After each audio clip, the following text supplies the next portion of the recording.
Donc voilà, comme ça vous a été dit, à l'origine de la table ronde de ce soir, il y a cette résidence artistique aux lieux multiples, qui est un pôle de l'espace Mendès France.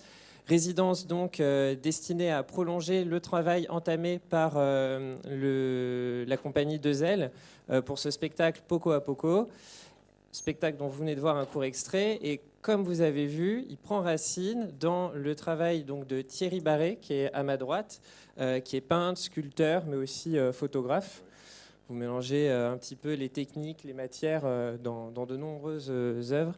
Et je fais un peu une présentation poupée russe. Vous aurez remarqué qu'au centre des tableaux et photographies qui vous étaient présentés en même temps qu'il y avait cette, comme ça m'a été remarqué, c'est vrai, chimère musicale entre à la fois les styles et puis des instruments qui peuvent étonner, comme la clarinette basse, quand on n'en a pas déjà vu. Il y a cette chimère visuelle qui est le poisson-poulet. C'était des poissons-poulets que vous avez vus. Alors, je trouve que le poisson-poulet, rien que par son nom, il intrigue, il amuse, voire il peut même déranger, comme on a pu d'ailleurs le ressentir, je pense, à la fin de l'extrait et sur certains tableaux.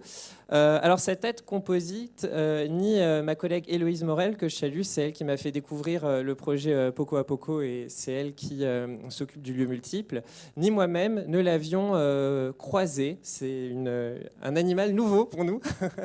Et c'est sans doute un petit peu ça, la magie des chimères, c'est de composer et recomposer avec le vivant sans limite, en changeant à chaque fois un peu la formule, l'équation, puisqu'il s'agit en premier lieu finalement d'addition et de soustraction d'organes, on pourrait dire, et d'explorer comme ça des champs inconnus à défricher.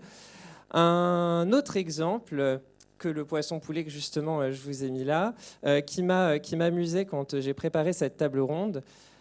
Voici cette fois une chimère qui n'est pas vraiment une addition, une soustraction, qui est plus une transformation, puisque c'est un Jenny Aniver. Alors on reviendra sur cette figure, ces types de spécimens de chimères qui sont en fait un montage taxidermique réalisé à partir d'une raie. Vous pouvez peut-être reconnaître un peu. Alors là, il y a d'autres choses qui ont été ajoutées, mais je vous montre un autre exemple ici à gauche. On reconnaît bien la raie séchée qui a été transformée pour réaliser une créature marine étrange qui pouvait être présentée comme de vraies petites créatures marines. Voilà, alors je ne m'étends pas sur le sujet. Simplement vous dire que c'est Jenny Aniver qu'ont nombre d'autres créations, notamment taxidermiques, je pense à des sirènes par exemple, se sont retrouvées dans des cabinets de curiosité. Quand on parle chimère, difficile de ne pas parler cabinet de curiosité. Et nous avons ici une spécialiste des cabinets de curiosité, en la personne de Myriam Marèche-Gouraud, qui est professeure de littérature française du XVIe siècle à l'Université de Poitiers et qui mène ses recherches au laboratoire Faurelis. Avec Dominique Monconduit, qui n'est pas là ce soir, mais que je tenais également à saluer. Vous avez réalisé un site qui est consacré à ces étranges collections qui peuvent des fois avoir des allures de caverne d'Ali Baba un petit peu, tant il y a des éléments hétéroclites dedans. Site qui est hébergé par le site de l'Espace Mendès France, il me semble, qui s'appelle Curiositas. Voilà, je vous invite à le visiter. Et nous avons le plaisir d'accueillir également ce soir Aglaé de Marignan, qui réalise une thèse en littérature française du XVIe siècle au laboratoire Faurelis et qui est dirigée par Myriam Marèche-Gouraud. Une thèse qui s'intitule d'ailleurs « Art et métamorphose de la nature, flore et faune merveilleuse des XVIe et XVIIe siècles ». Et j'insiste sur le flore parce que c'est ce qui m'a le plus intrigué, je crois, quand nous avons échangé ensemble, se dire que les chimères peuvent être également des chimères végétales.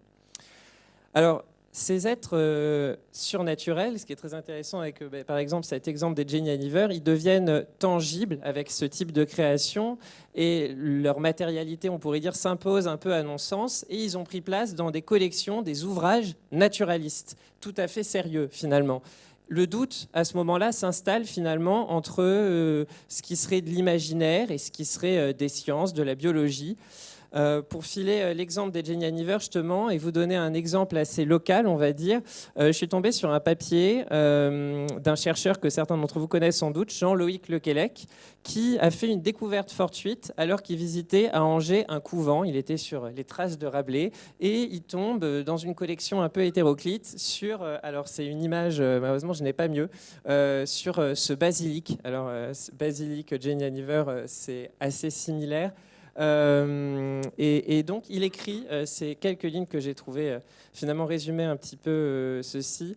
Alors que je retrouve, évidemment.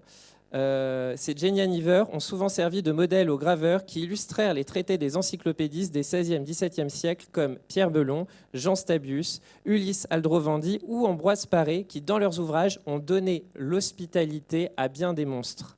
J'aime bien cette expression. Dans ces livres, les images qui représentent le basilic ont donc été régulièrement gravées d'après des modèles véritables, à défaut d'être vivants. Ce brouillage entre le réel et l'imaginaire, ce qui est impossible et ce qui est possible, on pourrait dire, entre mythologie et science, prend une nouvelle tournure ces dernières décennies avec le développement des nouvelles techniques du génie génétique, au premier rang desquelles la transgenèse et les organismes génétiquement modifiés.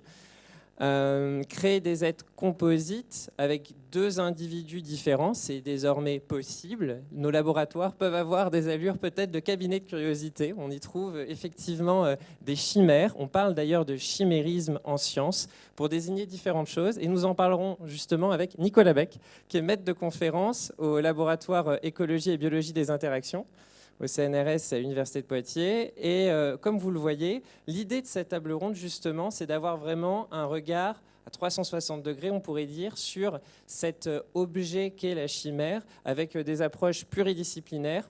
Et puis se rendre compte que, un petit peu en questionnant, en s'intéressant à ce que sont les chimères, ça nous invite à faire un pas de côté sur notre façon de comprendre, de percevoir le vivant de façon plus générale. Voilà. Alors, je ne vais pas être plus long. Je vous propose justement, comme vous l'avez vu, le terme chimère est en fait assez polysémique, peut correspondre à différentes réalités, qu'on revienne justement sur ces définitions. Et je pense qu'on ne peut pas parler chimère sans parler mythologie. La chimère, c'est avant tout une figure de la mythologie gréco-romaine.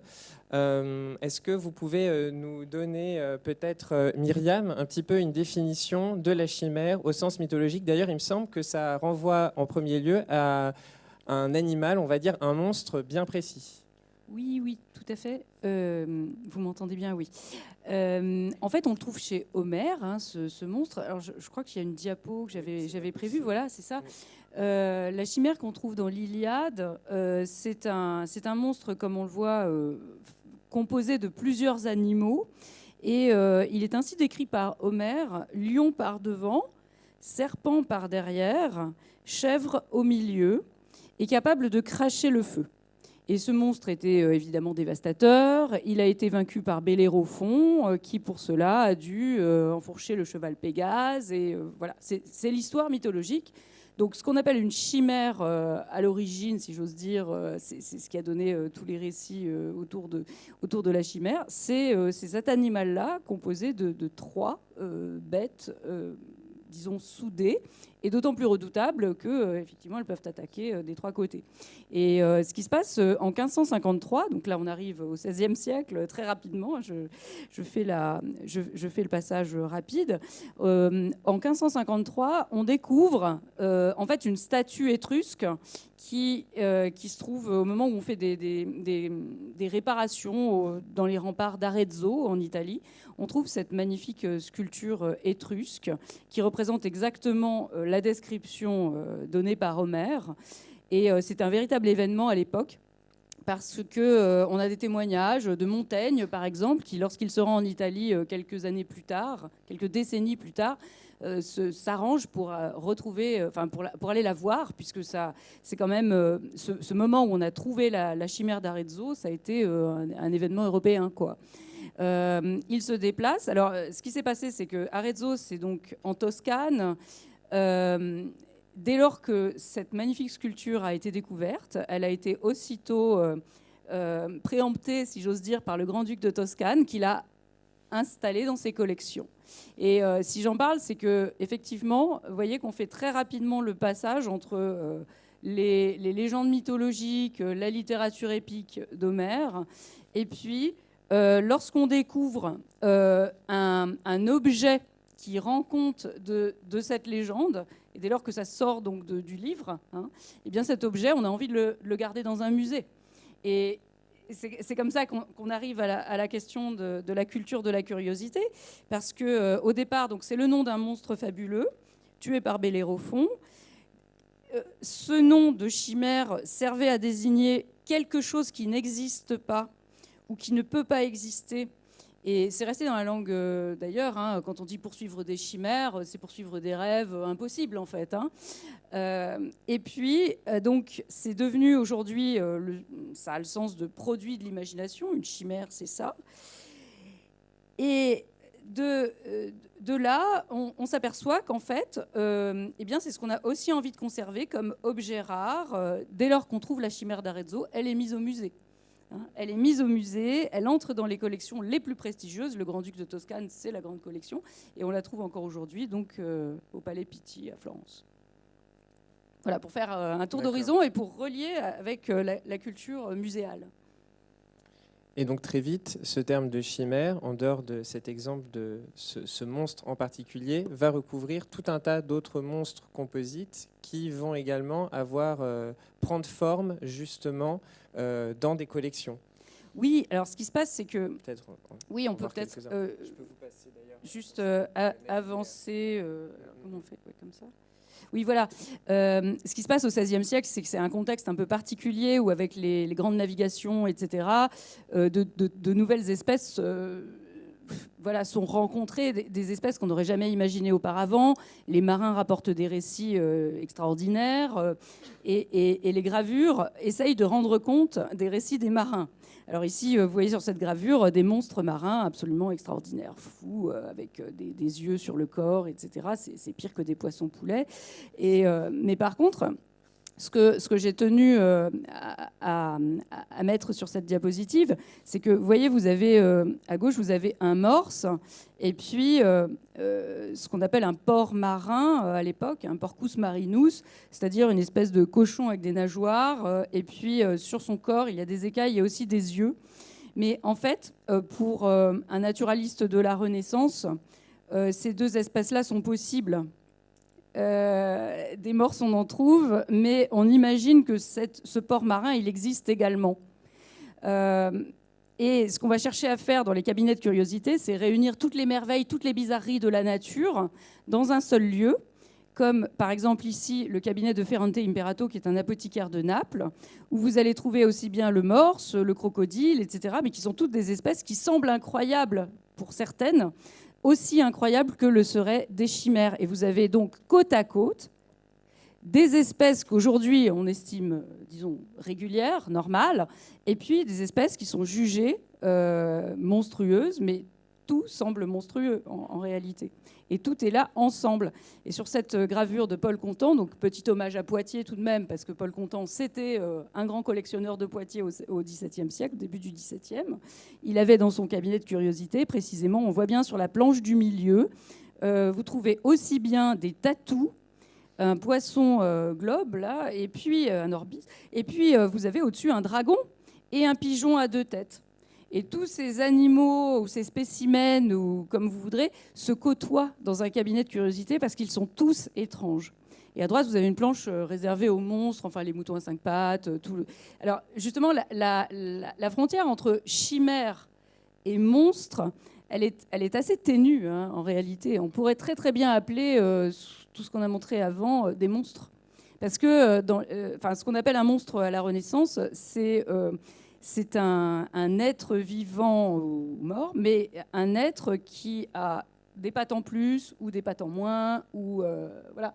Donc ce que vous disiez au départ sur un peu trop ou pas assez, où on rajoute une patte, etc., ça existe aussi en fait. De manière exceptionnelle dans la nature, il y a des pigeons à deux têtes, par exemple. Oui. Voilà. Donc... voilà, c'est simplement pour poser le cadre de la curiosité. La curiosité, ça s'exerce envers les espèces qu'on n'a jamais vues et qui paraissent tout aussi chimériques que des espèces qui sont dans les livres et qui sont considérées comme légendaires et qu'on va chercher à retrouver dans la nature. On va chercher à les retrouver dans la nature. Et après, je laisse le micro, mais j'insiste sur ce point, c'est que tout ce qui est dans les livres est considéré comme vrai, possible, tant qu'on n'a pas fait la preuve que c'était faux. Voilà. Donc les licornes, donc voilà, on va parler de plein de choses. Et pour citer un autre exemple de planche naturaliste où on voit effectivement en même temps des espèces qui existent réellement et des espèces qui n'existent pas, il y a évidemment l'ouvrage que a fait réaliser Albertus Seba, on dit Albertus Seba à partir de sa collection. Ou à côté de planches qui sont assez incroyables, je pourrais si vous voudrez jeter un coup d'œil à l'ouvrage, où on voit par exemple ici une sorte de ver annélidé marin, je crois, avec plein de coupes différentes, vraiment très intéressant. Donc il y a un fond scientifique intéressant. Eh bien, cette image que nous allons pouvoir projeter, je vais donner la parole à Aglaé justement, d'une sorte d'hydre à 7 têtes. Voilà, qui est au milieu d'animaux qui existent bel et bien. Aglaé, peut-être justement, je te laisse nous parler de cet exemple et puis de quelques autres. Oui. Alors, c'est un peu après. Alors, l'exemple ce qui est bien sur cette image, c'est qu'on a en fait une hydre du XVIe siècle et une autre qui est plus tardive, du XVIIIe, mais qui sont, d'après les descriptions, d'après les textes que l'on en a, constituées a priori peut-être de choses, d'éléments à peu près semblables. C'est-à-dire que, donc on parlait du monstrueux un petit peu, d'une certaine manière, on peut dire que toutes les chimères sont des monstres, mais tous les monstres ne sont pas des chimères. C'est-à-dire qu'effectivement, le monstre, c'est cet écart à la norme, ce qui va dénoter sortir du commun. Et le fait d'avoir plusieurs têtes sort assurément du commun. Pardon, je parle trop loin du micro. Et donc l'hydre, c'est un animal très célèbre qui vient là aussi de l'Antiquité, qui est plutôt décrit comme un monstre très impressionnant, très grand, de forte taille.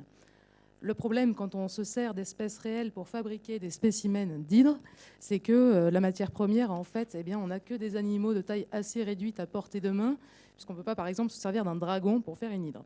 Donc on va se servir de cousins, les serpents, et on va adapter des têtes et des cols de serpents sur un corps qui peut accueillir tout ça. En l'occurrence, c'est a priori souvent des corps de lapins que l'on décapite, donc, afin d'y insérer tous les coups de serpent.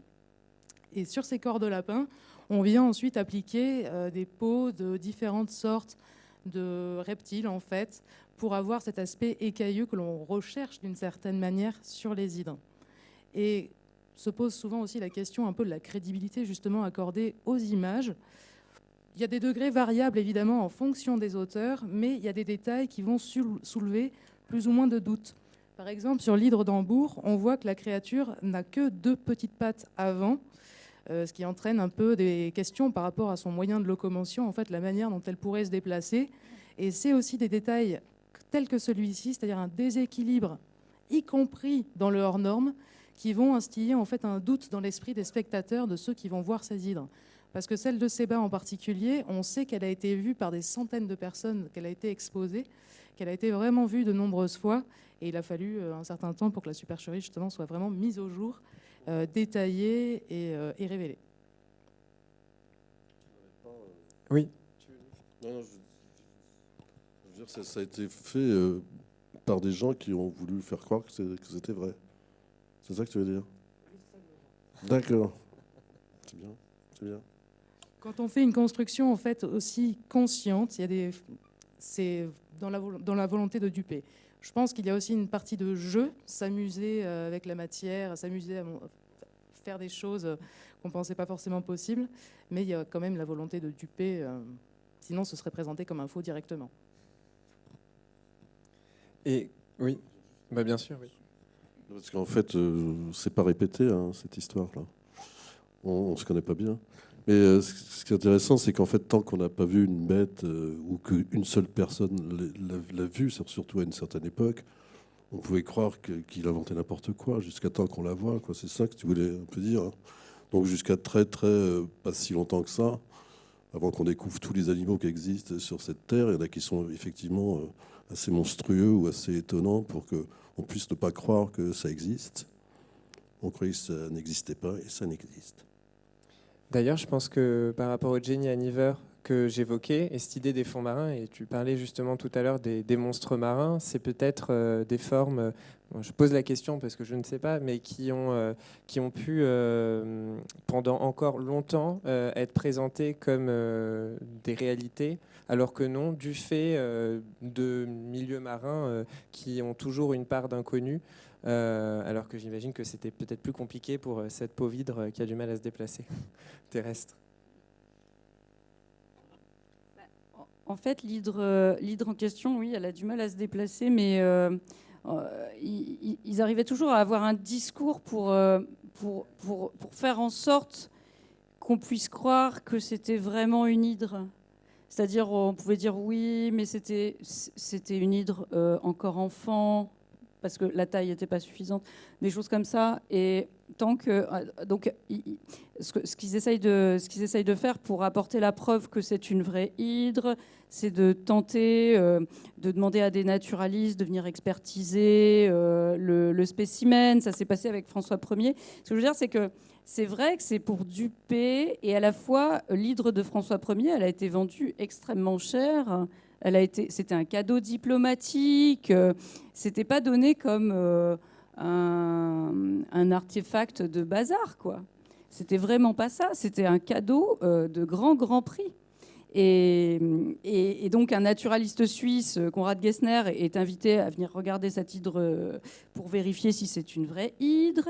Et c'est à ce moment-là, en regardant de près, qu'il s'aperçoit. En fait, le taxidermiste avait cherché à être trop chimérique. Il avait mis des coups de serpent différents.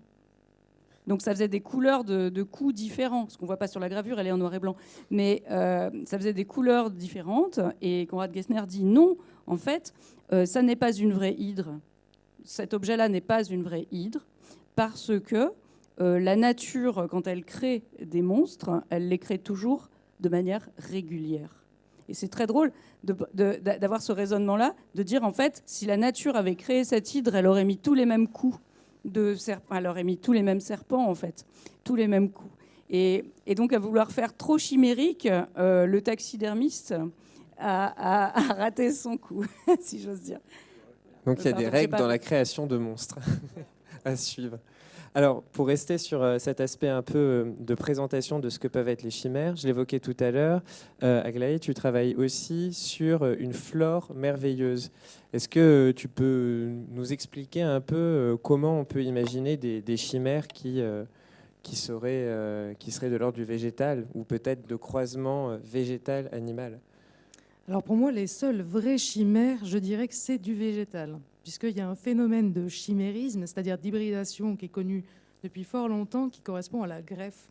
On peut greffer, insérer des espèces de plantes sur une plante mère, en fait, qui va venir accueillir cette diversité génétique, j'ai envie de dire, et continuer pour autant à croître, produire des fruits, etc., des fleurs. Donc, ce qui m'intéressait dans la chimère végétale, c'est justement cet écart en fait avec le monde animal, puisque les chimères végétales se travaillent avec du vivant, les chimères animales, sauf quelques exceptions, et je pense que Nicolas en parlera mieux que moi, se font avec des animaux morts. En fait, les assemblages sont post-mortem, des espèces de bricolage à la Frankenstein, mais sur du vivant, c'est moins faisable. Donc le végétal m'intéressait beaucoup à ce niveau-là, surtout qu'on a peut-être qu'on en parlera plus tard, je ne sais pas trop, mais on a une très belle description qui vient de Matthiol par rapport à la fabrication justement d'une espèce de plante qui est en l'occurrence la mandragore à partir de diverses espèces végétales que l'on travaille donc vivantes. On peut voir l'exemple maintenant, il n'y a pas de souci comme on en parle. Ah ben voilà. Parfait. Donc là, sur cette illustration, en fait, on voit, j'ai envie de dire, presque les 3 états de la mandragore.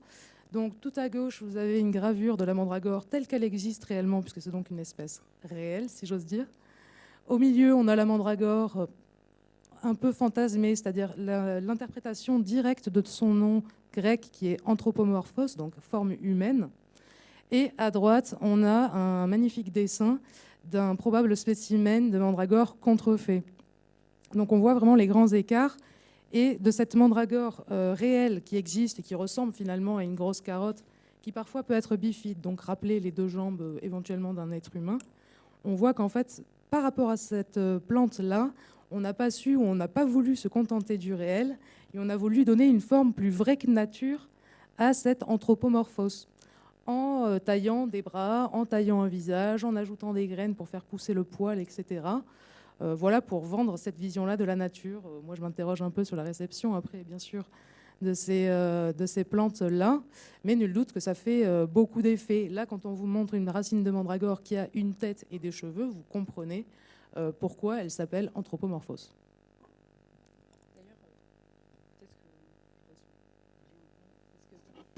C'est un autre exemple, les deux photos qui sont au-dessus, c'est un autre exemple de mandragore conservé dans des collections princières et qui ont comme ça, qui ont été taillés, en fait, on a taillé des corps humains effectivement dans des racines.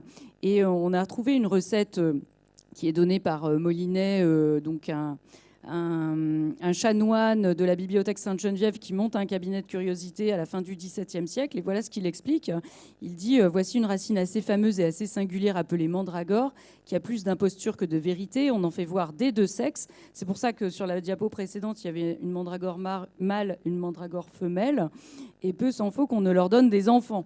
Mais tout cela est controuvé, c'est-à-dire trompeur, et fait à plaisir. Celles que nous avons dans notre cabinet et toutes les autres que j'ai vues sont artificielles. Ce sont des racines fourchues qui, se séparant en deux, donnent lieu de faire des jambes. On leur fait ensuite des bras, tels quels, avec un couteau, ajoutant avec des chevilles des mains et d'autres pièces qui peuvent manquer pour faire une chose qui est quelques figures de l'homme. Et pour leur faire venir du poil aux endroits où on veut, on y met en dedans des grains de millet. Et par après, on enfouit cette racine en terre où ces petits grains germent et poussent de grands filaments qui sont comme des cheveux. Voilà tout l'artifice et l'imposture de ces mandragores. C'est rare d'avoir la recette à ce point-là. Et on voit que c'est du vivant, justement. C'est-à-dire, il faut que ça pousse, le cheveu pousse. Alors Nicolas, justement, comme a commencé à être évoquée une forme de... Alors je ne pense pas justement, mais tu vas nous dire qu'on puisse parler vraiment de chimérisme quand on fait du greffage en horticulture. Mais en tout cas, on a commencé à se poser la question de est-ce qu'il y a de vraies chimères dans le monde vivant et quand est-ce qu'un biologiste peut parler de chimères dans le vivant? Merci Johan. Alors je ne sais pas si je pourrais répondre à la question de façon très pragmatique à quel moment on peut parler de chimérisme. Mais tout à l'heure, tu as cité, Johan, que finalement, le chimérisme, c'était l'association de différents organes, je crois que ce sont tes mots, au sein d'un être. Donc, je pense qu'on pourrait résumer en disant que c'est l'association de différents caractères issus de différents animaux ou plantes. Alors, oui, mais non, pas forcément de suite. Ouais. Donc oui, si on part du principe que la chimère est l'association de différents caractères issus de différentes espèces, de différents animaux, de différentes plantes, moi j'aime plutôt dire de différents individus. C'est-à-dire dans la nature, il y a un gradient de vivants, il y a différentes espèces, donc on pourrait dire que la chimère est finalement une association de caractères issus d'espèces différentes, d'individus différents. La question se pose pour moi à quel moment on parle d'espèces. C'est-à-dire qu'en ce sens, si on est l'association de caractères issus de deux individus, on est tous les chimères de nos parents, quelque part. Bon, mais il s'avère qu'on s'accorde à dire que nos parents font partie de la même espèce. Ok. Mais quand même, la nature est pleine de curiosité. Et si on imagine, alors ce qui me vient à l'imagination, là, c'est l'ornithorynque. L'ornithorynque, en fait, c'est un mammifère qui pond des œufs. Donc déjà, là, le biologiste que je suis, il y a un problème. Les mammifères, ça ne pond pas des œufs. Mais en plus, les mammifères, ils n'ont pas des becs de canard aussi. Et donc là, finalement, l'ornithorynque, c'est dommage, je n'ai pas mis de photos, mais souvent, en fait, ça a été considéré comme un mammifère qui avait un bec d'oiseau et qui pondait des œufs. Donc finalement, ça c'est une vraie chimère en fait. C'est une vraie chimère selon la définition que l'on évoquait à l'instant, c'est-à-dire un assemblage de caractères issus d'espèces, issus d'individus différents. Après, pour moi, les chimères, c'est finalement une vision macro de ce qui se passe dans la nature. C'est-à-dire que, alors j'étais volontairement provocateur en disant qu'on était tous les chimères de nos parents, mais finalement, quelle différence entre deux individus de la même espèce qui se reproduisent et qui donnent en fait un individu chimère, un descendant chimère, et entre deux espèces qui sont complètement différentes, qui se reproduiraient et qui donneraient un individu avec une tête de lion, une tête de chèvre et une queue de serpent. Donc finalement, je pense que les chimères sont peut-être un raisonnement qui tente d'expliquer en fait ce qui se passe dans la nature avec une vision beaucoup plus macro que ne sont les processus micro-évolutifs. Je ne sais pas si c'est assez clair ou... C'est clair pour tout le monde. Oui. Sachant que par contre, ça me fait, pour rester encore un peu sur cet aspect définition, ce que tu décris, ça me fait penser à de l'hybridation.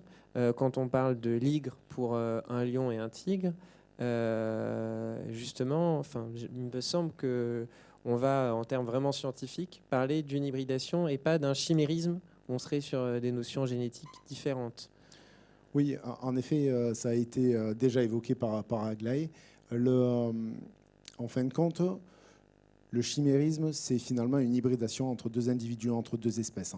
Et cette hybridation, on peut la voir en fait dans la nature, pas forcément à l'état naturel, parce que ce que tu cites ici, par exemple le ligre, qui est l'association entre un lion et une tigresse, eh bien, en fin de compte, ça fait un individu qui s'appelle le ligre. Donc là, on est dans une association entre deux individus d'espèces différentes qui peuvent en fait se reproduire et donner un descendant viable.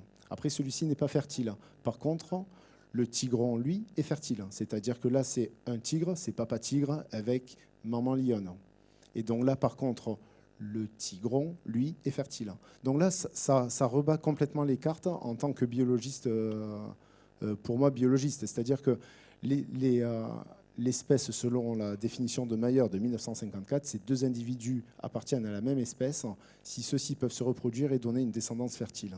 Et là, en fin de compte, le tigron vient complètement balayer cette définition qui date de 1954, cela dit, mais qui est toujours d'actualité aujourd'hui. Donc finalement, les chimères font débat.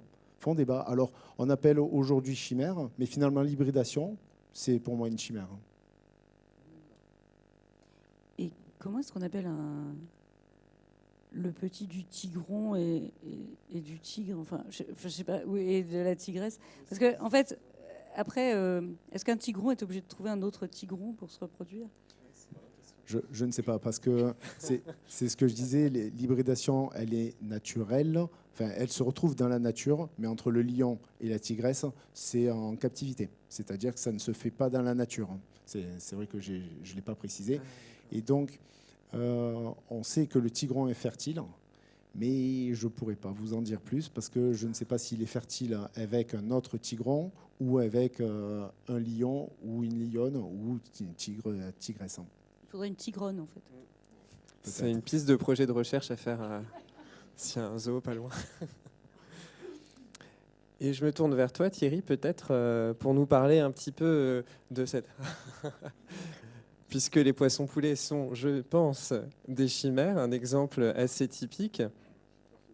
Est-ce que... Alors, ouais, t'as pas fait exprès, justement. Alors ça, c'est intéressant. T'as pas cherché spécialement à faire une chimère. Comment c'est venu? Je te laisse peut-être nous en parler un petit peu. C'est venu, c'est que petit à petit, en dessinant, en faisant des peintures, où souvent je faisais des arêtes de poissons ou des poissons, je suis attiré par l'eau, c'est comme ça. Et je ne sais pas pourquoi.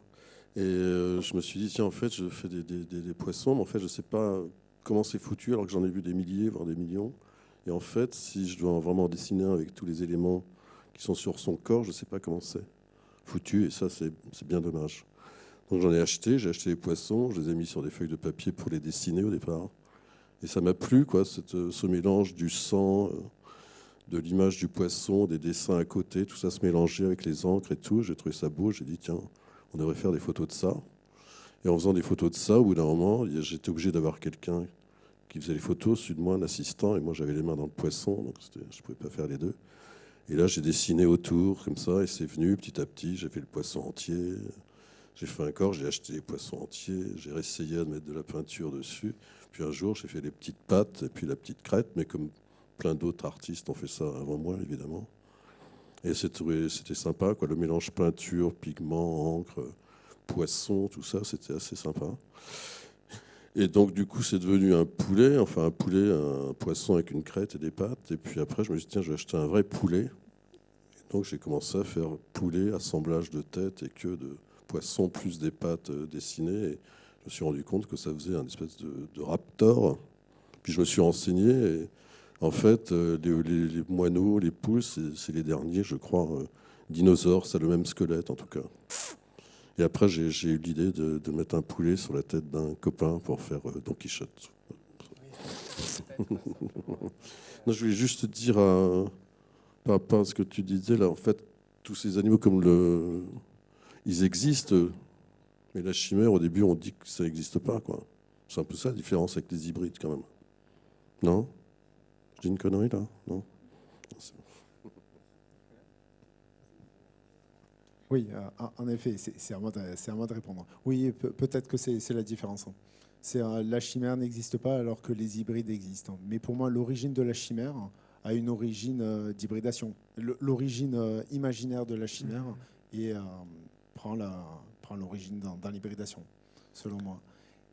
Sachant que par contre, on parle de chimérisme en biologie dans un cas bien précis. Et je crois que j'avais vu qu'il y a une étude récente qui est sortie par rapport à une espèce de fourmi dont je devrais peut-être pouvoir...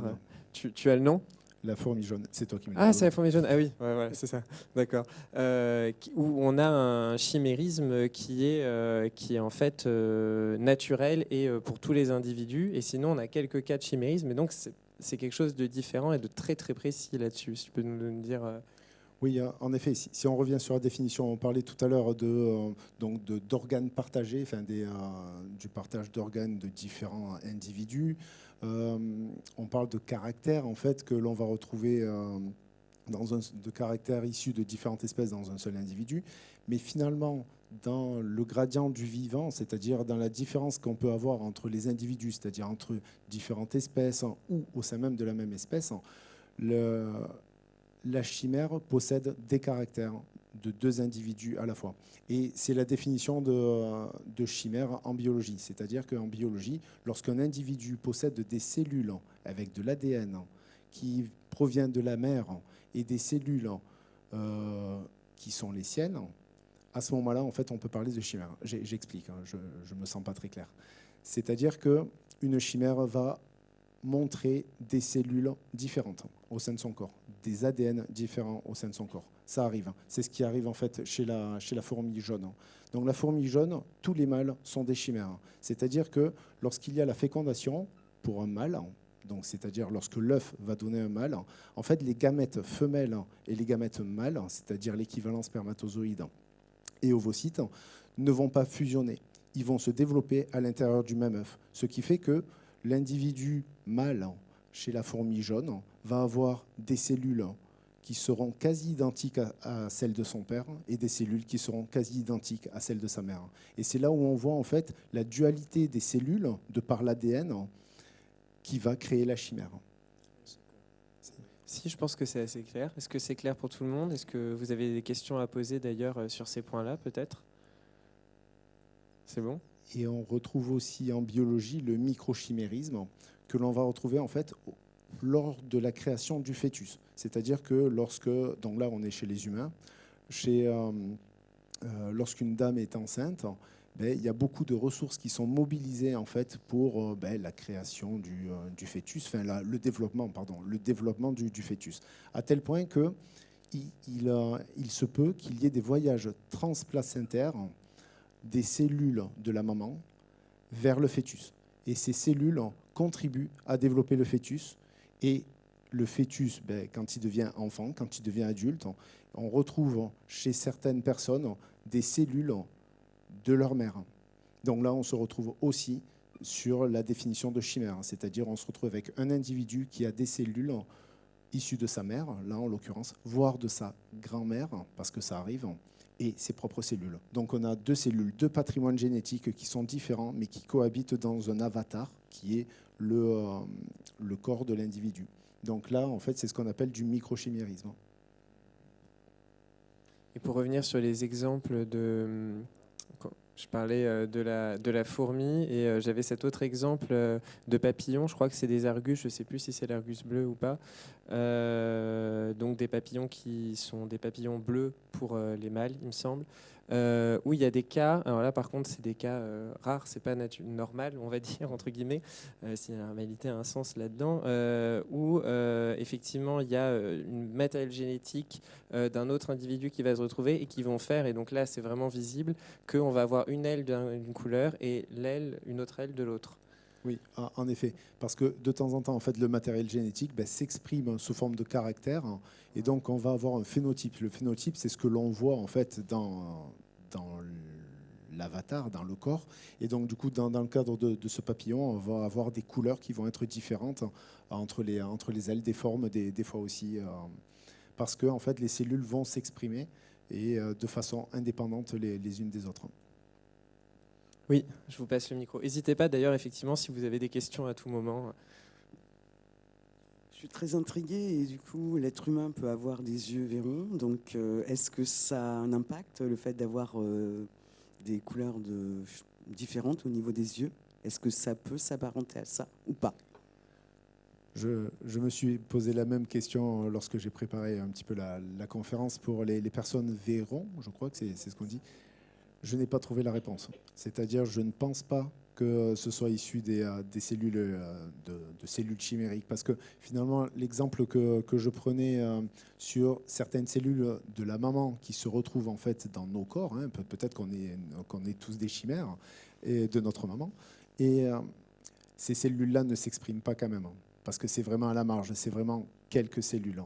Mais de là à ce qu'elles s'expriment pour donner, en fait, pour expliquer les différentes couleurs des yeux chez les humains, je ne pense pas, mais je n'ai pas l'information. Après, là, la différence de couleur, c'était chez les papillons, hein, c'était pas chez... bien sûr. Moi aussi. Je file ce lien entre ce qu'on peut voir dans la nature et les monstres dont on a pu parler tout à l'heure. Vous expliquez que quand on a certains monstres qui vont être décrits, par exemple, rapportés dans des histoires de marins, on va après avoir cette volonté toujours de chercher dans le vivant ces êtres et de rapporter ou de créer des spécimens pour coller à ces histoires. Est-ce que vous avez des exemples je me demandais si la mandragore, ça pourrait être le cas avec sa racine qui forme un petit peu, mais je ne pense pas exactement par rapport à ce que je veux dire. Des exemples de chimères monstrueuses qui viendraient vraiment directement de choses qui auraient pu être observées dans la nature, comme par exemple quand on pense à une hydre qui a plusieurs têtes et qu'on pourrait imaginer une espèce, je ne sais pas, par exemple une chèvre qui, par une anomalie, a deux têtes. Et donc, est-ce qu'on a pu retracer comme ça des exemples de monstres qui prendraient leur origine dans des observations naturelles qui auraient été réalisées? Je pose peut-être une colle, on n'avait pas prévu. Alors, si jamais, a priori, enfin, le problème avec ce genre de rattachement, c'est que c'est évidemment toujours des suppositions. Oui, on ne peut pas vérifier. Donc il y a des suppositions après qui paraissent un peu plus tangibles que d'autres. Par exemple, pour les sirènes, donc apparemment moitié femme ou moitié homme, mais surtout moitié femme. Oui, c'est moi qui l'ai, pardon. C'est vous qui l'avez. Donc par exemple, par rapport aux sirènes, qui sont surtout décrites comme des corps de femmes, alors là, c'est pas le plus séduisant forcément qu'on a sous les yeux, mais vous avez tous, je pense, à peu près à l'image en tête voilà, d'une belle sirène en tout cas. Donc pour les sirènes féminines, ce serait l'observation des lamantins qui aurait donné l'idée de créatures à moitié humaines, parce que les lamantins, en fait, ont la capacité de redresser un peu leur tête hors de l'eau. Et il semblerait que les femelles lamantins, en période d'allaitement, et les glandes productrices de lait, en fait, bref, il y a une hypertrophie de la poitrine du lamentin femelle, si je puis dire, donnant l'illusion de loin à des marins n'ayant pas vu de femmes depuis un certain temps, que peut-être il s'agirait d'une créature séduisante et féminine. Encore une fois, on ne peut faire que des suppositions. les lamentins produisent de très beaux sons, en effet. Donc voilà, un peu plaintif. Ça pourrait s'approcher aussi du son, un peu de la voix humaine. Là aussi, entendu peut-être d'un peu loin, malgré tout. J'ai au moins cet exemple-là. Après, il y en a... Enfin, encore une fois, quand on réfléchit un peu au mythe, il y a souvent des explications. Par exemple, ne serait-ce que pour la chimère, justement, à trois corps. Voilà, la chimère monstre composite que l'on connaît bien. Après, il y a eu déjà, par exemple, à l'époque moderne, des explications de pourquoi est-ce qu'on avait inventé cette créature-là. Et en fait, la chimère serait la métaphore d'une montagne, d'un volcan plus précisément, d'où le fait que ça crache du feu. Donc on a toujours un peu l'envie, peut-être plus que le besoin, de chercher une rationalité là où il n'y en a pas forcément toujours, ou en tout cas avec des pistes qui sont très difficiles à retracer. Mais ça, c'est, je pense, un mécanisme un peu intrinsèque à l'esprit humain, ce besoin de comprendre et d'expliquer, y compris l'inexplicable. Tout petit exemple, c'est juste dans la nature, j'étais bûcheron avant et j'ai souvent vu, enfin c'est souvent, des arbres d'une espèce qui poussaient dans une autre espèce. Dans le creux d'un châtaignier, il peut y avoir un cèdre qui pousse, ou un sapin, un cerisier. J'ai déjà vu ça. C'est chouette ça, non? Tu nous disais tout à l'heure que... Ah, tu voulais intervenir peut-être? Non. Bah parce que moi, j'allais aborder un autre point, donc éventuellement, je te laisse réagir.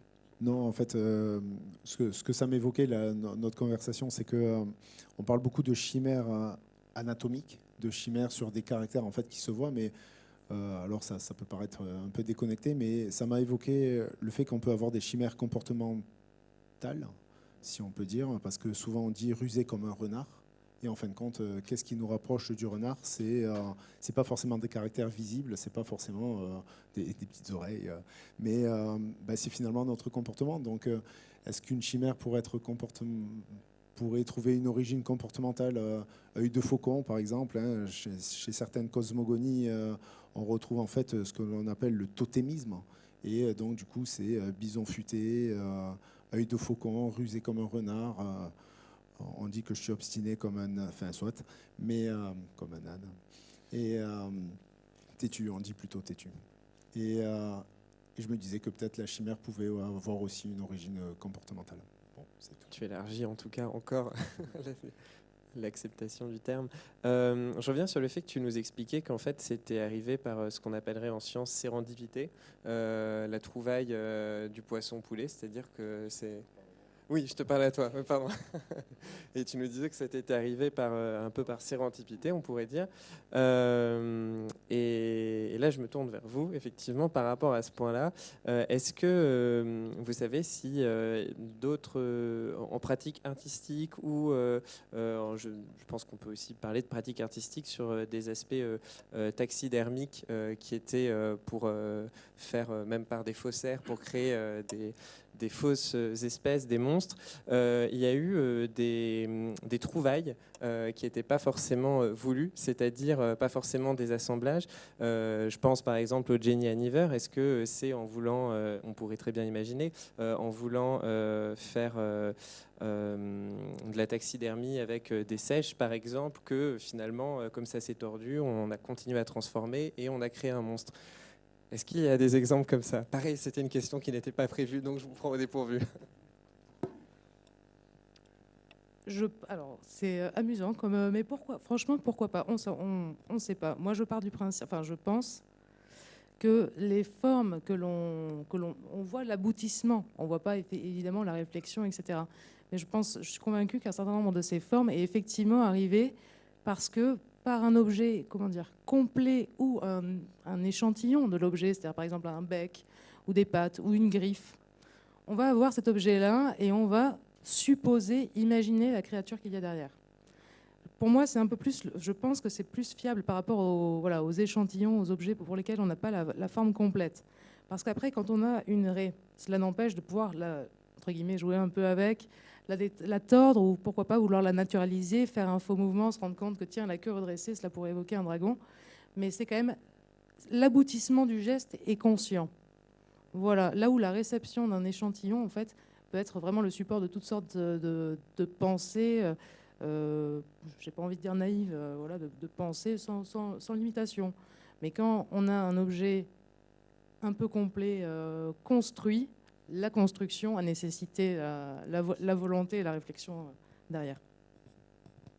Oui, je pense qu'il y a des exemples avec des raies là, qu'on peut peut-être montrer. Je ne sais plus où c'est. Je pense que là, plus loin, ouais, plus loin. Je pense que la raie, en soi, c'est déjà... Ouais, là, voilà. Ouais. Donc, c'est comme ça qu'on fabriquait des dragons. Ça a été, ou des basiliques, enfin, on appelait ça un dragon ou un basilic. Ça a été bien documenté par les naturalistes eux-mêmes. Hein. Ils expliquent comment on fait. Donc là aussi, on a des recettes.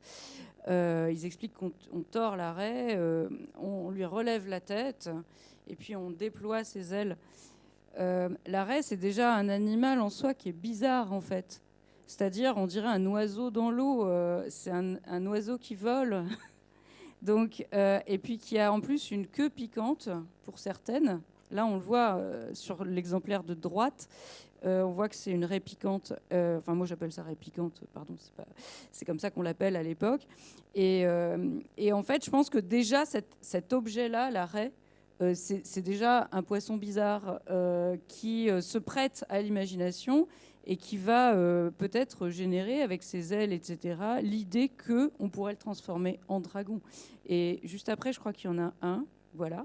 C'est ça donne ça quand c'est transformé. Le basilic de Moscardo à Vérone, c'est une collection très connue du XVIIe siècle. Et on peut encore le voir aujourd'hui au Musée d'histoire naturelle de Vérone. C'est ça. C'est drôle parce que c'est présenté quand même sous vitrine, évidemment, sur un socle. Et puis, alors, on voit qu'il y a des yeux qui ont été ajoutés, qui ne sont pas du tout, évidemment, les yeux du poisson au départ. Hein. On peut ajouter des yeux de verre ou toutes sortes d'artefacts qui ne sont pas organiques à l'origine. Et puis là, vous voyez qu'il y a même un petit nœud, un petit ruban autour du cou. Pour lui donner je ne sais quelle allure en fait, mais un aspect un peu plus précieux, alors qu'elle a cette espèce de pic sur la tête. Il y a une queue torsadée assez effrayante. Enfin, ils ont travaillé toutes les parties du corps et ils ont rajouté un petit ruban. Donc il y a vraiment un effet à la fois esthète, enfin naturaliste, pseudo-scientifique, mais jouant avec l'esthétique aussi. C'est très mêlé en fait tout ça. Parce que en fait, ces objets-là fonctionnent comme s'ils apportaient une preuve matérielle de l'existence de cet animal quelque part dans le monde, mais à la fois, ils jouent sur un aspect esthétique. Donc on est vraiment sur plusieurs niveaux de compréhension ou de lecture ou de jeu. On peut dire aussi justement, que c'est un jeu. Tu parles de jeu et c'est vrai que je pense que peut-être vous avez aussi cette impression-là, mais c'est difficile de ne pas trouver ce spécimen assez comique. Alors peut-être que c'est un regard, voilà, peut-être trop moderne par rapport à l'époque, mais c'est en plus avec le ruban quand même.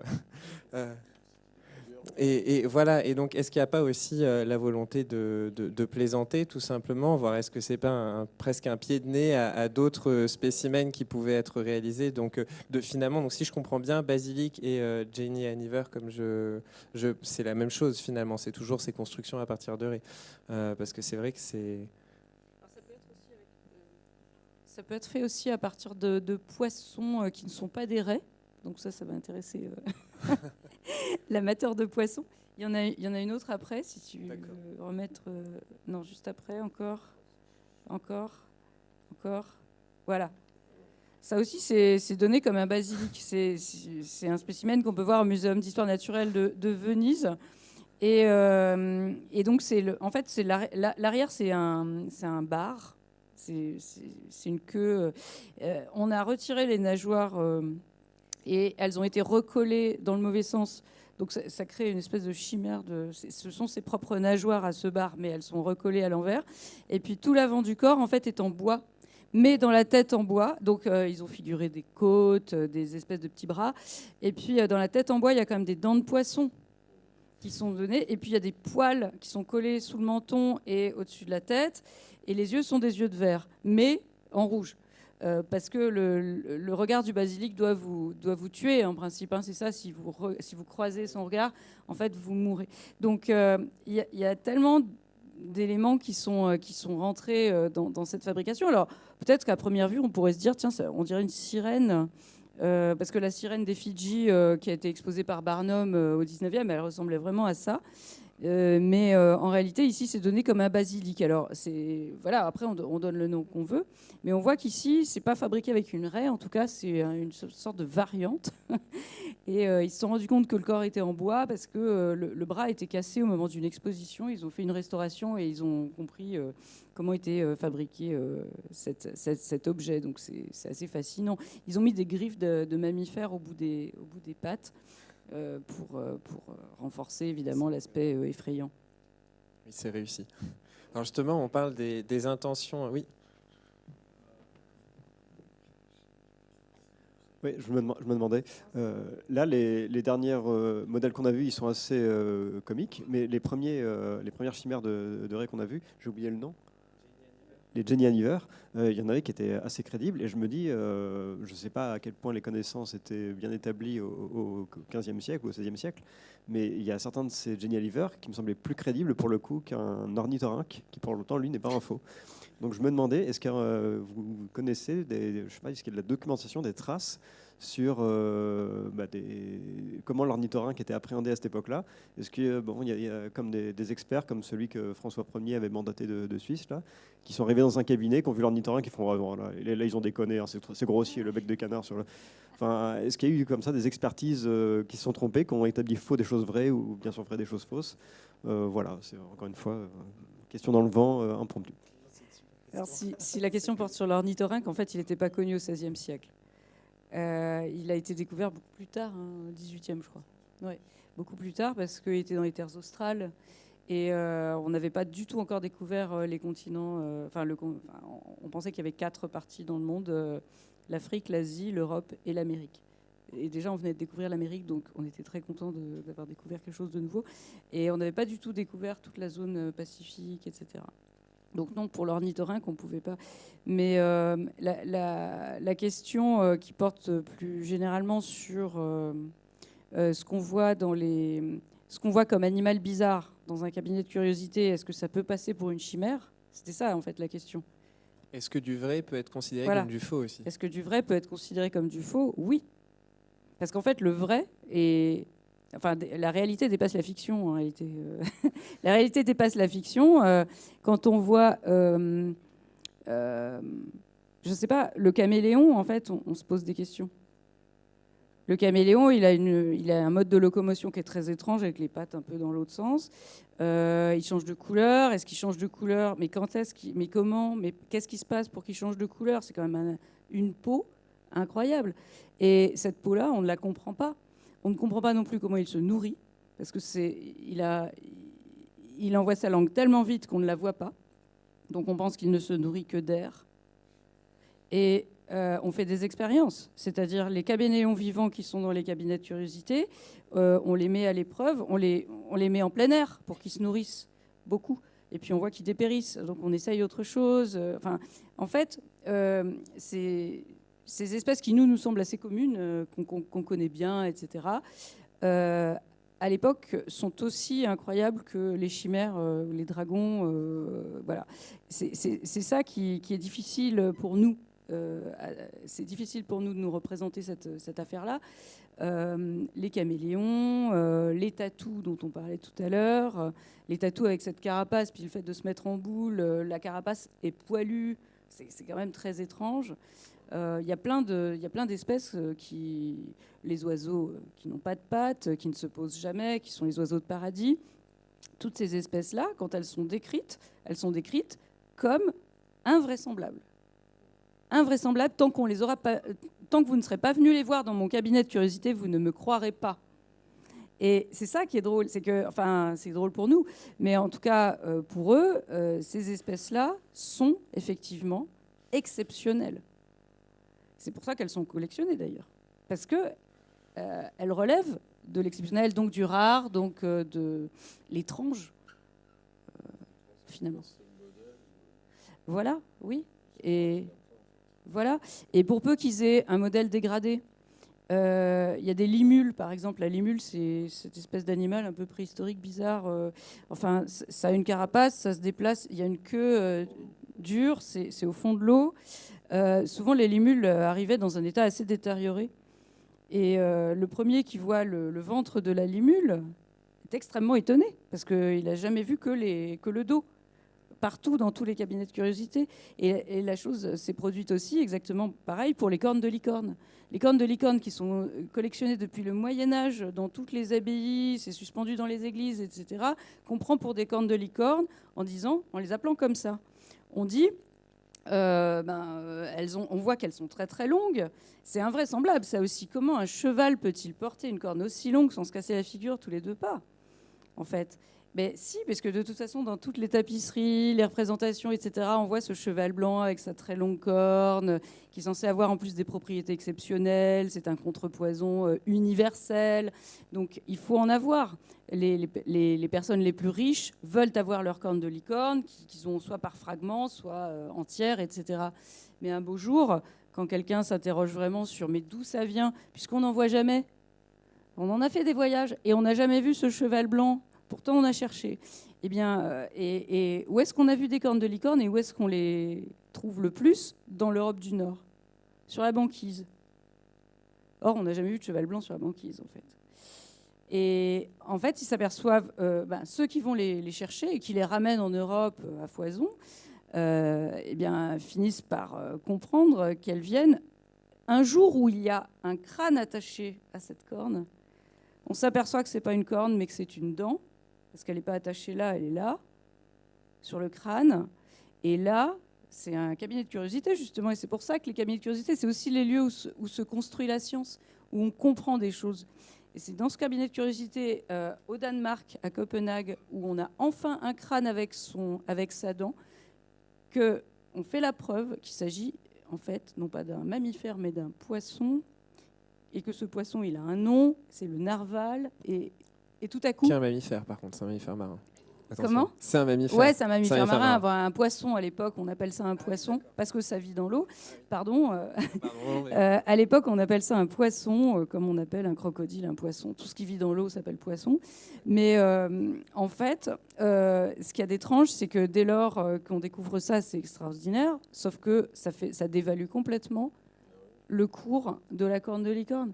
Parce que la corne de licorne a perdu toute sa légende et aussi ses propriétés thérapeutiques supposées, dès lors que c'est plus une corne, c'est une dent, que ça n'est plus du même animal, et ainsi de suite. Donc ça a des conséquences, en fait, sur le plan économique aussi. On les vend beaucoup moins cher. Voilà. Donc, et là, parce qu'il y a ce transfert, parce que tout à coup, on a changé de classe dans l'ordre du vivant, et les marchands se battent pour dire non, on veut pas le savoir, ça vient pas d'un poisson. La mienne, celle que je vous vends, elle vient bien d'un cheval, etc. Et il y a toute une spéculation sur la corne de licorne. Ça, c'est fascinant. Est-ce qu'il y a d'autres questions ? Je vais prendre une question ou d'autres exemples que vous souhaiteriez aborder ? Non, personne. Alors dans ce cas-là, je reviens sur tout à l'heure. Finalement, on parlait notamment à travers cet exemple-là et l'exemple précédent qui était un peu plus drôle, de l'intention qu'il y a derrière la création de ces œuvres-là, qu'elles soient taxidermiques ou autres. Et finalement, ce que l'artiste ou la personne qui crée, en tout cas, que ce soit un artiste ou non, y voit et ce que les autres personnes vont y voir. Alors, je me tourne d'abord vers vous, Thierry, parce que vous nous avez expliqué comment vous en êtes arrivé à donner vie à ce poisson-poulet. Mais vous ne nous avez pas dit qu'est-ce que vous y avez vu et pourquoi vous l'avez fait évoluer après de plein de manières différentes jusqu'à ce que ça devienne effectivement un chapeau sur certains humains. Un casque pour Don Quichotte. Je crois que c'est plus simple que ça en fait. Je crois que c'est des gens qui s'amusent avant tout à fabriquer ce genre de choses comme ça. Moi je trouve ça super, hein, celle-ci là. Je la trouve très réussie, étonnante. J'avais jamais vu ça. Mais il faut penser qu'à n'importe quelle époque, je crois que les hommes s'amusaient, quoi. Et donc on a aimé inventer, enfin on reste des gosses, et les gosses qu'est-ce qu'ils font? C'est qu'ils inventent des trucs. Et ben nous aussi on continue à inventer quand on a les produits sous la main et que tout d'un coup on peut transformer ça en rajoutant quelque chose, on le fait, parce que bon, si on a un peu d'imagination, évidemment, il faut en avoir un petit peu quand même. Mais après, on se retrouve qu'on a fait quelque chose auquel on n'avait pas prévu de faire, on s'y attendait pas. Et là, après coup, on s'est dit, tiens, pourquoi j'ai fait un poisson poulet? Finalement, peut-être que ça rappelle justement donc un squelette de dinosaure, de raptor, etc. Peut-être que ça veut dire que ça sort de l'eau, donc c'est une créature. On sait que les poulets, finalement, avant, c'était des poissons, quoi. Donc, ouais, poisson-poulet, c'est ça, c'est pas loin, hein. Et après, de les mettre sur la tête des gens, je me suis dit peut-être qu'après tout, je les ramène à leur condition première, quoi. C'est de venir de la mer, quoi. D'être avant tout un poisson, qu'on s'appelle n'importe comment, et qu'on ait fait n'importe quoi. En fait, on vient tous du même endroit, quoi. C'est un peu ça, je crois, l'idée. Mais après, j'ai trouvé, parce que j'avais un copain qui ressemble vraiment à Don Quichotte, qui a un profil complètement incroyable. Donc le nez très marqué, comme ça, très pointu, assez osseux. Et je me disais, ce qui caractérise Don Quichotte, enfin, pour moi, hein, dans les dessins qui existent de Picasso et d'autres, avec l'armure, c'est que c'est lui qui l'a fabriqué, parce qu'il n'avait rien, ce pauvre monsieur. Donc il a fabriqué avec des tas de trucs, moi ce que je fais dans mon atelier du coup. Et j'ai dit, pour symboliser cette espèce de casque qui montre que ce mec est quand même un petit peu perturbé, en fait, quand j'ai vu le poulet, puis j'ai vu mon copain, j'ai dit, tiens, s'il avait un poulet sur la tête, avec les pattes qui descendent comme ça lui ferait un super casque.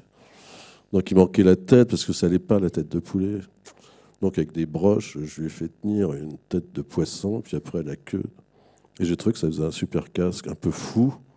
Et donc, ça, pour moi, c'était l'image de Don Quichotte que j'adore toujours. Et j'arrête pas de faire en sculpture parce que j'adore ce personnage. Et j'ai trouvé qu'avec la gueule de ce mec-là, je sais pas si tu l'as en photo, avec le poulet sur sa tête, c'était super. Non, tu l'as. Faut le découvrir.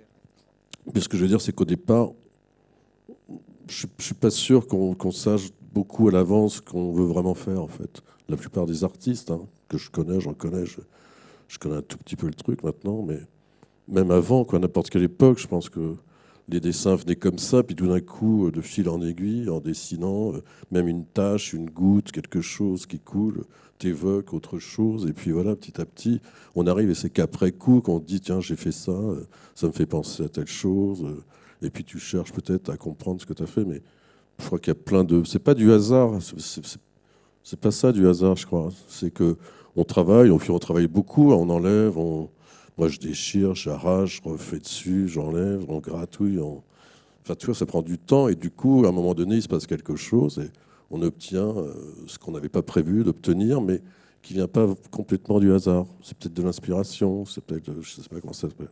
Mais je pense qu'à toute époque, moi j'ai une thèse, c'est qu'à toute époque, même les préhistoriques, je voulais savoir s'ils avaient trouvé des dessins préhistoriques de chimères, déjà, peut-être qu'on le dira. Mais je pense qu'à toute époque, l'homme s'est un peu déchiré la tête, quoi, tu vois. Donc avec n'importe quoi, des baies, des champignons, ce que tu veux. Et après, on a trouvé le vin. Donc à partir du vin, là, on s'éclate avec le vin et les autres drogues. Mais je pense que quand même, des fois, on est un peu sous influence, quoi. Voilà. Faut pas chercher plus loin que ça, je crois. Mais on pourrait se dire que tu aurais pu imaginer creuser Moi, je l'étais pas, chimère. D'accord. Précision. Mais que tu aurais pu avoir envie, dans ce cas-là, de créer plein d'autres êtres hybrides. Et tu as plutôt continué à finalement décliner la figure du poisson. Vous avez pu le voir justement dans l'extrait. On a pu en voir tout un tas avec plein d'espèces de poissons différents. Alors, il me semble quand même que tu as essayé avec des cochons aussi. Juste la tête. Non, j'ai fait un truc avec une tête de cochon. Et là, c'était vraiment... ça n'a pas été facile, quoi. Et puis après, simplement, je jetais cette marchandise. Et puis bon, je ne pouvais pas faire ça, quoi, éternellement. Et je ne me voyais pas découper un chat ou je ne sais quoi. C'était pas... Moi, je suis resté au poisson, au poulet. C'était déjà pas mal, hein. Et puis parce que ça me convient, parce que je suis proche de l'eau, de la mer, enfin ça me parle vraiment, quoi. Alors que les autres animaux, je me vois pas du tout triturer, même pas une vache, quoi, un truc comme ça. Et donc tu les cuisines pas après? Non, non, c'est ça qui est dommage. Ouais. Voilà. Alors cette question de l'origine, effectivement, des chimères, depuis quand on a des traces de création d'œuvres chimériques? Si quelqu'un... Je sais en plus que vous avez la réponse. Alors j'ai visité l'été dernier Lascaux 4, je crois. C'est la quatrième, il me semble. Et en fait, il y avait une chimère. Il y avait une chimère et a priori, alors là c'est un peu déconnecté de mon métier en tant que biologiste, mais j'étais étonné de voir qu'a priori il y a la licorne de Lascaux et c'est une peinture rupestre qui a été considérée comme étant la licorne de Lascaux. Donc peut-être que c'est la première chimère qui a été dessinée, imaginée à Lascaux. Mais il y a peut-être d'autres origines en fait qui sont plus renseignées. Alors, je reprends le micro. Enfin, je prends le micro, effectivement, parce que cette licorne de Lascaux, j'en ai entendu parler. Mais est-ce qu'elle ne présente pas deux cornes, ou en tout cas deux traces noires en parallèle, l'une au-dessus de l'autre? Il me semble que oui, mais j'ai oui. peut-être l'image. Oui, apparemment, peut-être des personnes dans le public ont la confirmation. C'est ça, donc c'est bien deux cornes, on nous confirme. Ça y est, on se retrouve à expertiser une chimère. Donc non. Donc en fait, il y a eu différentes théories autour de cette image, Mais c'est vrai que la licorne aussi, c'est un animal tellement connu, tellement apprécié aussi dans la tradition, et si forte qu'il y a cette idée qu'en fait, il y a forcément une inspiration, là aussi, réelle quelque part. Soit par l'idée de créatures préhistoriques, monocéros, dont la tradition en fait, de récits se serait transmise plus ou moins jusqu'à nos jours. D'ailleurs, il y a un certain nombre de squelettes fossiles, si on les retrouve et qu'ils ont le mérite d'avoir une seule corne, en fait, on a tôt fait de les baptiser licorne de tel ou tel endroit ou licorne de telle ou telle espèce, en fait. Et par rapport à Lascaux, il y a eu différentes théories. Je crois que une aujourd'hui parle d'un lynx, en fait, et ces deux cornes que l'on voit seraient en fait les deux faisceaux de poils des oreilles des lynx qui sont effectivement un peu allongés. Mais c'est vrai que pour moi, Lascaux, en fait, c'est la démonstration de l'attachement qu'on a aux licornes et la volonté un peu de trouver la licorne originelle. Si en plus elle est sur des grottes très anciennes, ça parachève un peu la légende de cet animal-là. De plus, à une époque préhistorique, il existait des animaux qui n'existent plus maintenant, mais comme il me semble qu'il y avait des lions avec des dents énormes là, qui descendaient. Ouais.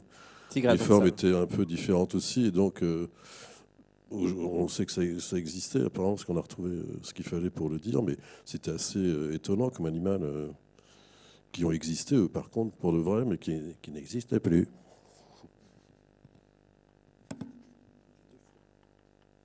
Vous souhaitiez réagir aussi, Nicolas? Non. Pas sur l'origine. D'accord. Et ensuite, sur des traces dans ce cas-là, alors pas forcément origine, mais plus avérées, parce qu'on a parlé beaucoup de mycologie gréco-romaine, mais dans l'Égypte antique, ou est-ce qu'on a d'autres traces, effectivement, est-ce qu'on peut faire remonter la chimère de façon, cette fois-ci, avérée? On a bien compris qu'on avait une experte ici pour accréditer ou non. Si ça... Alors les chimères auxquelles je pense de l'Antiquité, par exemple, égyptienne, c'est les divinités. Tout le panthéon égyptien qui est en fait un mélange entre des parties humaines et animales dans des proportions un peu variables. Ça peut être une tête d'animal, un corps d'humain, enfin, c'est un peu varié, mais mes connaissances sur la matière s'arrêtent ici. Oui. Ah non, d'accord. Je voudrais revenir sur un point, peut-être que ça sera un petit peu un point conclusif. On en a parlé déjà finalement du récit qui va expliciter la nature, la raison d'être d'une chimère ou d'une création chimérique, que ça soit simplement textuel ou qu'effectivement il y ait un artefact qui soit réalisé. Mais il y a aussi toute l'explication qu'on va apporter sur, on va pouvoir dire, l'écologie de cet être-là, l'environnement dans lequel il va vivre, de quoi il va se nourrir. On en parlait avec des êtres qui, pour le coup, ne sont pas des chimères, mais qui sont les caméléons. On se rend compte qu'on a un peu les mêmes raisonnements. Et puis, la place supposée dans l'arbre phylogénétique. Est-ce que, justement, on a... créer ou expliciter la raison d'être de Chimère par rapport à des questions sur l'évolution, par rapport à des questions environnementales. On aurait tel milieu, on pourrait imaginer telle espèce. Voilà, je vous laisse nous en dire un petit peu plus. On se retrouve encore à nouveau avec cette question, je pense qu'on l'a vu un petit peu tout le long de la table ronde, sur finalement cette question d'interroger le vivant et l'imaginaire. On retrouve à chaque fois des ponts. Oui, alors on peut parler. Je pense que cette question, moi, m'évoque celle des zoophytes, c'est-à-dire en fait ces animaux étranges qui sont. Enfin, Aristote parle des zoophytes, zoos animal et phytes plantes, donc on les appelle aussi des plantes animales. C'est-à-dire qu'ils sont à cheval entre deux règnes, disons, entre le végétal et l'animal. Et puis, à la Renaissance, on essaye de comprendre ce que Aristote entendait par zoophyte. On essaye de trouver des spécimens dans la nature. Et quand on va les trouver, on va les réinstaller à cet endroit-là de l'échelle. À la Renaissance, on parle de l'échelle de la nature, donc de l'échelle des règnes. On considère que l'échelle de la nature, l'homme est au sommet. Parce qu'il a toutes les facultés.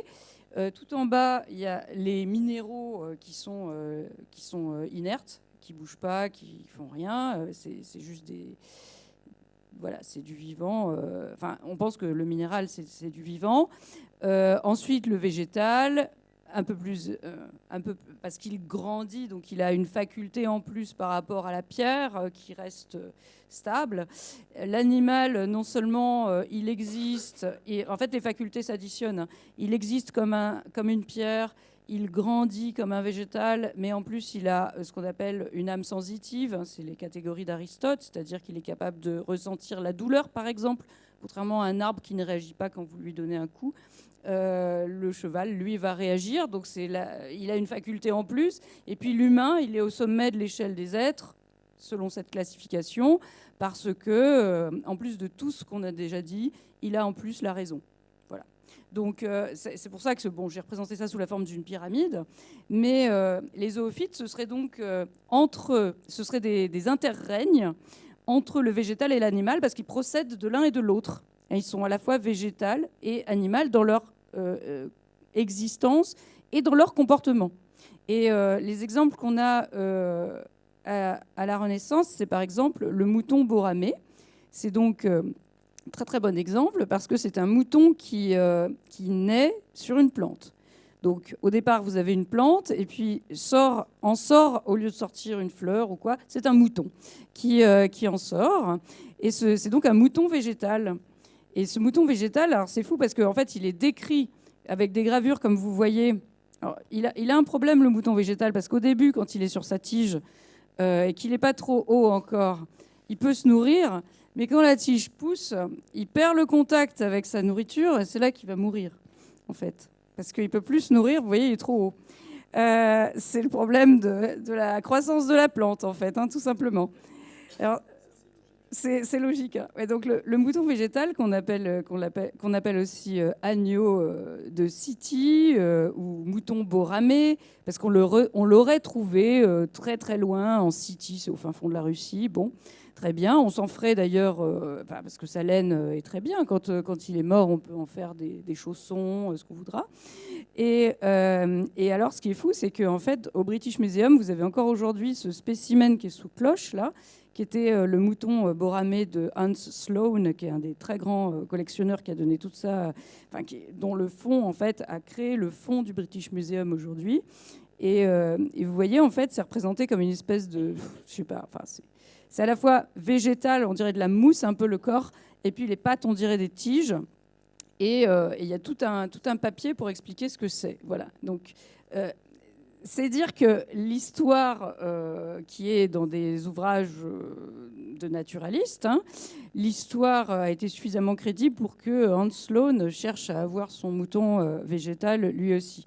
Et pour expliquer ce mouton végétal, justement, on se dit, il faut bien lui trouver une place dans l'ordre de la nature, en fait. On se dit qu'il est il est un interrègne, il fait le lien entre l'animal et le végétal. il fait une sorte de, alors pardon Nicolas, mais une forme de chaînon manquant entre les deux, et il lie les deux. Et en fait, la sirène, c'est aussi la même chose.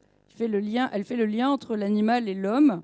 Et il y aurait possiblement d'autres créatures. Donc, alors, c'est pas vraiment hybride, mais c'est procédant d'un règne et de l'autre, qui seraient, par exemple, les bézoars, qui sont des calculs, mais qu'on trouve dans le corps humain. Donc, ce sont des pierres humaines.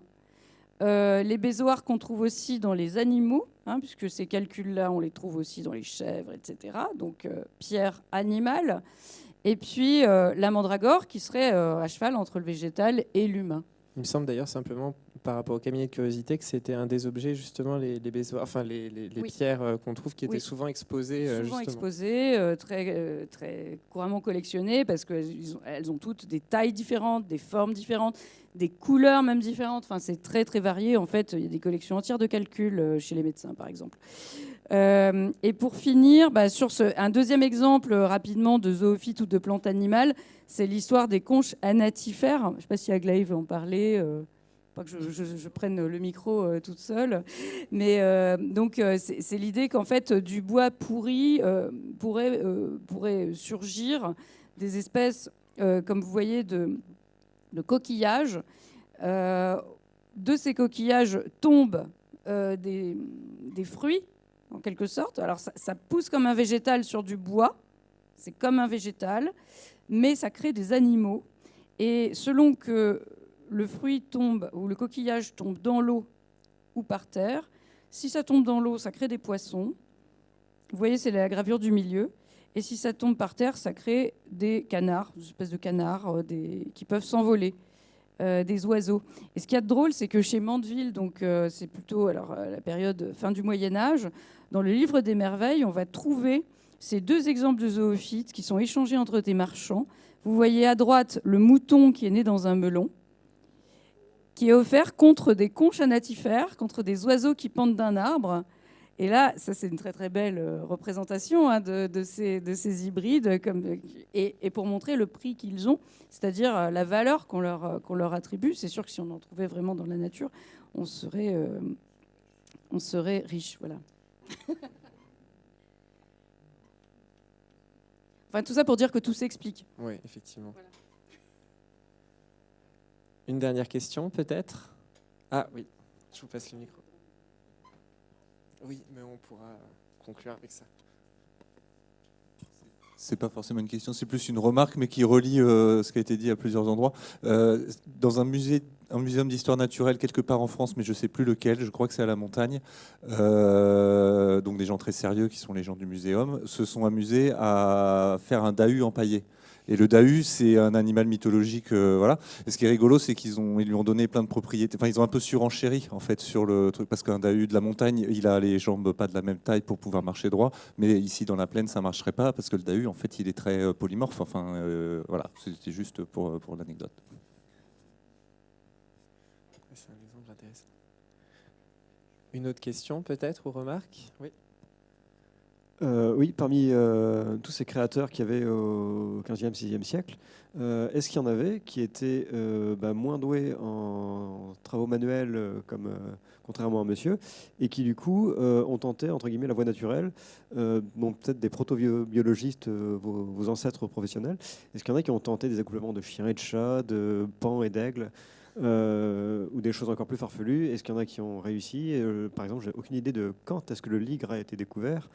Voilà. Est-ce qu'il y a eu des choses là qui ont été anticipées dans un but de cabinet de curiosité de passer par les voies entre guillemets naturelles? Et je me permets de compléter la question en demandant si justement, pour faire le pont avec des techniques plus récentes je sais pas, de génie biologique, on a tenté aussi en laboratoire de faire ces choses-là. Voilà. Alors, le meilleur exemple, c'est celui des hommes velus. Je ne sais pas si vous le connaissez, c'est la famille Gonzalez. Il y a eu toute une émission sur France Culture il n'y a pas très très longtemps, donc vous pouvez l'écouter. En fait, alors je résume très vite parce qu'on n'a plus beaucoup de temps, mais c'est un petit garçon de 10 ans, le visage couvert de poils, qui a été offert à Henri II, au moment de son investiture, au moment où il est sacré roi. Et on dit que cet enfant vient des Canaries, des îles Canaries. On ne comprend pas très bien pourquoi il a la figure velue, mais c'est assez étrange. Et donc, il est élevé à la cour de France comme un enfant de France, comme la famille princière. Et il grandit, il devient adulte. Et à ce moment-là, effectivement, au sein de la cour, ce qu'on va tenter, c'est de reproduire cet être. C'est-à-dire, si on le marie à une femme, est-ce qu'il aura des enfants velus? Alors évidemment, on n'a pas de femme velue sous la main, donc on ne peut pas essayer. On prend une femme, disons, non velue, une femme, et ils ont des enfants. Et parmi ces enfants, il y a en effet des enfants velus. Bon, c'est une maladie génétique qui s'appelle l'hypertrichose, qui est connue. Il y a très peu de cas. Mais à ce moment-là, ils ont 4 enfants velus. Donc 2 petites filles et 2 garçons. Et dès lors que cette reproduction est engagée, au sens vraiment biologique du terme, reproduction, il y a énormément de reproductions sous la forme de tableaux qui sont entreprises pour que toute l'Europe le sache. Et là, vous avez un phénomène de reproduction à la fois vraiment biologique et esthétique et médiatique, je dirais, pour que par la gravure, par la peinture, etc., par les miniatures, par toutes sortes de techniques, aquarelles, tout ce qu'on voudra, on sache que ce phénomène, que cette famille existe. Et que cette famille, et donc on peut considérer que cette famille a été créée de toutes pièces par les familles princières européennes. C'est quand même curieux comme cas. Mais Catherine de Médicis faisait se reproduire ses nains. Elle avait énormément de nains à la cour. Non, mais voilà. Je veux dire, si on parle de vivants, en fait, je ne connais pas de cas où les animaux, à l'époque, auraient été... Mais je ne connais pas très bien les cas des ménageries. Et je ne crois pas que vraiment ils fassent des expériences de ce genre. Ils n'y arrivent pas. En revanche, sur l'humain, oui, il y a des tentatives de savoir si ça se reproduit exactement à l'identique, justement. Et Nicolas, par rapport peut-être oui, alors ça peut se faire dans des labos notamment? Ça m'évoque pas mal de choses, parce qu'en fin de compte, derrière la reproduction de cet enfant velu, finalement, il cherche à savoir en fait, si ça pourra en fait, se reproduire, avoir des descendants qui auront tel caractère. Et ça, on l'a fait chez le vivant depuis la nuit des temps. C'est comme ça qu'on est passé d'un loup à un bichon abané, par exemple. Et c'est comme ça qu'on est passé, par exemple, de la moutarde sauvage au chou rave, au brocoli, au chou de Bruxelles. Le chou rave, le brocoli, le chou de Bruxelles ont tous... ces légumes-là ont tous la même origine, qui est la moutarde sauvage. Donc c'est ce qu'on appelle des croisements, en fait, des croisements sélectifs. On a essayé de sélectionner des caractères. Donc je pense que derrière cette sélection, il y a cette volonté de créer une... Alors, j'ai pas envie de dire chimère, mais en tout cas, d'avoir certains caractères. Ou alors d'avoir certains caractères de la mère et du père. Là, en l'occurrence, du père pour cet enfant velu. Tout à l'heure, Thierry, vous avez dit que lorsque vous créez, peignez, sculptez, en fait, les poissons poulets, vous inventez, vous transformez, vous déchirez, vous arrachez. Ce sont les termes que j'ai notés, et que ça prenait du temps. Eh bien, finalement, c'est vrai que produire des individus hybrides, des chimères peut-être, ça prend du temps, et ça c'est sous forme de tests, et on teste, soit ça aboutit, soit ça n'aboutit pas, et finalement après, monsieur, vous disiez qu'au muséum ils ont essayé de reproduire des dahus, et c'était des gens totalement respectables. Mais dans les laboratoires aussi, en fait, on retrouve des gens totalement respectables, évidemment, mais on retrouve aussi des idées qui sont tout aussi farfelues. J'entends par là, finalement, dans les laboratoires, on essaie aussi de mettre des caractères dans le vivant, des caractères. Donc, par exemple, on va essayer de voir si cette plante on ne pourrait pas en fait intégrer un gène dans une plante de façon à ce qu'elle soit plus résistante à la sécheresse compte tenu du réchauffement des températures. Et ça, on peut le faire. On peut le faire, on sait le faire par des techniques de CRISPR-Cas9. Je cite la technique parce que peut-être que ça parle à certains d'entre vous. Il s'agit en fait de modifier des brins d'ADN. Donc on arrive, on prend une séquence d'ADN, hop, on la jette, on la remplace par une autre. On sait faire, c'est très facile. Et donc là, c'est quelque part en fait une création de chimère. On est, je ne dirais pas qu'on se rapproche de la vocation d'artiste, mais finalement, on serait plutôt technicien en fait dans le génie biologique, dans le génie génétique. Et donc finalement, le génie génétique pourrait pourrait aboutir à la création de chimères. Avant, on faisait de la sélection avec l'enfant velu, avec des loups pour avoir toutes les races de chiens que l'on connaît. Mais aujourd'hui, on peut modifier en fait génétiquement des êtres vivants. Merci, parce qu'en faisant se rapprocher les disciplines, tu as fait un super mot conclusif. Je vais simplement, parce que là c'était vraiment, tu me tendais la perche par rapport à la question des plantes où on introduit des gènes, pour vous montrer que même si on en sait beaucoup plus sur le vivant et qu'on pourrait se dire, bon, ben, on aurait peut-être moins de chimères et d'histoires incroyable comme ça à inventer, quoi qu'on voit que justement on continue toujours à créer des chimères comme les poissons poulets, ben justement les expériences génétiques peuvent donner lieu par exemple à cet ouvrage de Julie Lannes qui représente en fait de façon imagée des chimères. Alors ici vous avez une plante poisson qui en fait correspondent de façon presque terre à terre, je dirais, mais sans être critique du tout en disant cela, à des expériences génétiques qui ont vraiment eu lieu et qui, il me semble, pour la plupart n'ont pas abouti. Et pour le coup, c'était ici des fraises qui, étant sensibles au froid, des chercheurs ont prélevé avec succès un gène antigel chez le flétan, un poisson vivant dans les eaux glaciales qu'ils ont introduit dans les fraises afin que celles-ci résistent mieux au froid. On retrouve quasiment l'exemple dont tu parlais pour la sécheresse, voilà, où on voit ces mélanges et entre eux en plus plusieurs règnes comme on a pu voir, animal, végétal. Voilà, merci beaucoup, merci à tous les quatre. Je vous souhaite une très bonne soirée.